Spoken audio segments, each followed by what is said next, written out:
I'm Marty T. Hawkins here with Warehouse and Operations as a Career. I hope it's starting to cool off a little now in whatever part of the country you're in. I'm in Texas. It's still more than lukewarm here, but we'll be on the cooler side of that 100-degree mark, hopefully starting maybe even next week. Another thing that seemed to be running hot the last couple of weeks was those frustration levels. And I hate this word, but I'm going to go ahead and throw it out there, attitudes. I can't remember a time span of just a few weeks that I heard about so many individuals quitting their jobs, walking out during their shift, or just not even showing up on their first day. To be honest, it's a little mind-boggling to me.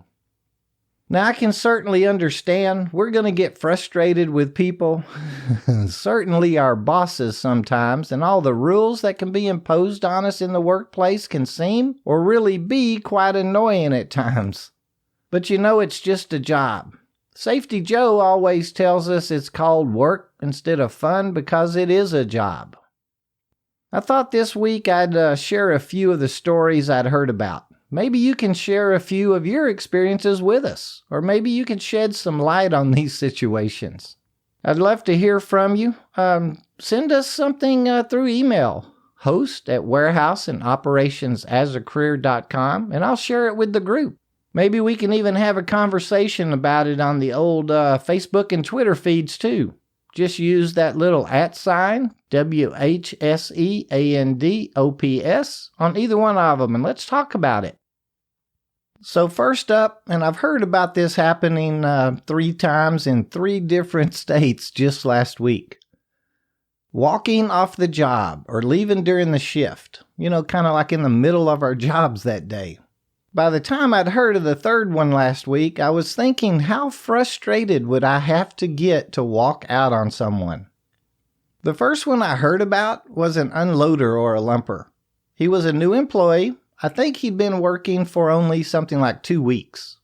He went to lunch and just never came back. Didn't answer the phone when called and hadn't replied to an exit interview that I think it was HR that had sent him. His supervisor stated that he was unaware of any problems while he was there and that he appeared to be catching on well and overall seemed to be a pretty good employee. With him using that word appear, I kind of wondered if he was wanting to tell me a little more of the story, but I simply went with it as he had stated it. Another one, the associate simply had a choice to make. I guess he'd been invited to a concert by some friends the night before. He went to his supervisor kind of towards the beginning of his shift and asked if he could leave for the day, that he'd been invited to a concert that night and he wanted to go. His supervisor pointed out that it was only 6:30 a.m. He could work with him a bit though, and he'd make sure that he would get him off by 1 or 2 p.m. that day. But he needed for him to, complete the first part of the day. Now the employee felt like it wasn't necessary for him to be there, so he went to the time clock and just punched out. He didn't finish what he was doing, didn't mention he was leaving to anyone, just left.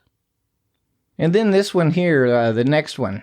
I hear about this all the time, or some variation of it. Seriously, I mean almost every week. So a new employee, not new to the industry or task, but new to the company and the shift, came in and was told that it was going to be a light night. And him being the newest team member, they needed him to go over and help separate and pack up or rebox some split items. If you don't know what a split item or repack area is, it's something like, and here's a good example, let's say spices. A case of dried thyme may come 6 1-pound containers, as a pack size. So he would be taking all 6 out of the case, making individual pieces or items to be sold. Oh, here's another example. Serving spoons. Serving spoons comes 24 to a case. Very few people are going to order 24 of those large serving spoons at a time. So we'd open, up all of the cases and dump the spoons into a large tote or a box so that they could be sold one at a time. Well, he didn't feel like it was fair that he had to go to the split area again. He wanted to go do the job that he'd been hired to do, or that's kind of how he stated it. I think that last sentence pretty much set the stage for the next 5-minute conversation. Now, I'm not sure how the supervisor actually handled it. I'd hoped that they just calmly explained the need, really. It ended with the new associate, after 2 weeks on the job, deciding that this wasn't the place for him and ended up leaving before the shift even got started. The supervisor had told him he understood and wished him the best of luck. You know, warehouse is hard work. It's stressful. We are going to get frustrated. How we handle that frustration is really all on us, though. Every ops position in the warehouse brings with it its own set of responsibilities. I mean, we're not working in the fast food industry anymore or the retail scene like, something in the mall. Those industries or positions bring very little responsibility to the table, as an associate anyway. Sometimes with those types of jobs, we'll be working on some kind of a flex schedule. Really no set shifts or hours. The job doesn't really require it. And there's always people that our management team can call in to cover for us. It'll probably be much easier for our supervisor to help us, get a day that we can take off. With no set shifts, his or her scheduling is going to be much easier. And those jobs' pay rates kind of reflect that level of responsibility. Remember, we've learned that money comes with responsibility, and we're really in the bigs now. When we were hired for a warehouse position, I'm certain, or at least I hope, that the importance of attendance was explained to us, and that it was a major factor in our industry. Warehousing works off of productivity. Distribution and production in particular are on a 24-hour clock. The first shift has to get wrapped up and out of the way so the second shift can get started. Same goes for the third shift. Our hours are going to be set, and we've accepted them along with the job offer, right? Of course, I know things are going to come up. Life is important too. And our companies know that we'll need off from time to time. They know we'll occasionally have some personal problems, and I'm sure they will work with us more often than not. But the product has to be received, put away, selected, loaded, and then shipped. That product has to be made, manufactured, and packed. Productivity determines our headcounts in this business, and the quantity of freight and merchandise determines the productivity needed to achieve the goals of our company's customers.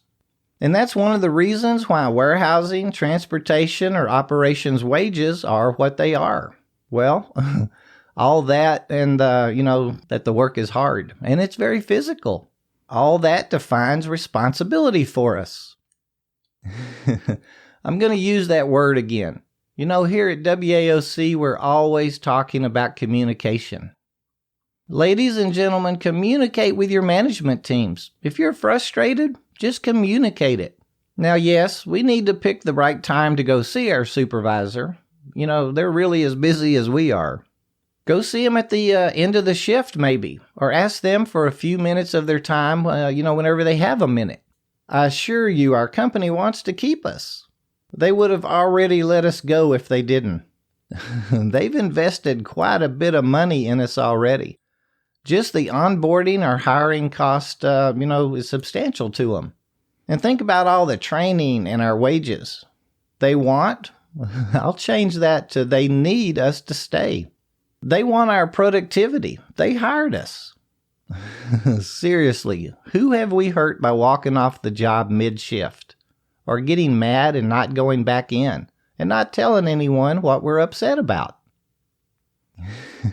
As for no call, no showing on the first day, I don't understand this one. We've looked for a job, probably done a phone interview, maybe filled out an online application and drove over for a face-to-face interview and listened to the hiring agent explain everything about the position.